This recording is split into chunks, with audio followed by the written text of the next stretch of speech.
California mega-earthquake warning, 800 will die if quake hits Hayward Fault, study shows.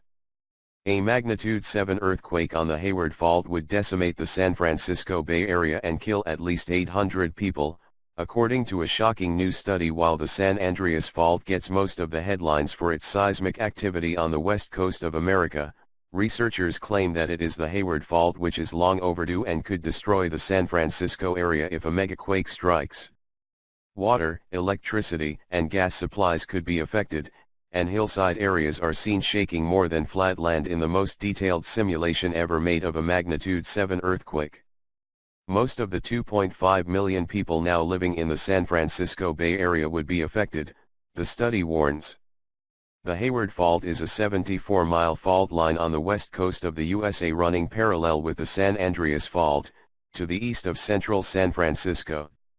Simulations from a supercomputer at the Lawrence Livermore, LLNL, and Lawrence Berkeley, LBNL, National Laboratory show there is a 1 in 3 chance that there will be a 6.7 or higher magnitude quake in the San Francisco Bay Area in the next 30 years. Artie Rogers, LLNL seismologist and lead author of the paper, said, "This study shows that powerful supercomputing can be used to calculate earthquake shaking on a large, regional scale with more realism than we've ever been able to produce before. Using data from previous earthquakes, the simulation is the most detailed ever made of a magnitude 7 quake in the area. The simulation shows the quake would shake for 20 seconds, and of course, the greatest damage is in the areas closest to where the fault is, where nearly 2.5 million people live."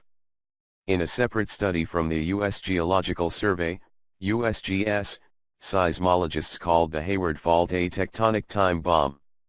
The report from the USGS warns that Hayward Fault is among the most active and dangerous in the United States. It states that a 7 magnitude quake could cause 800 deaths and more than 18,000 injuries. USGS earthquake geologist emeritus David Schwartz told the LA Times, "The fault is what we sort of call a tectonic time bomb. It's just waiting to go off."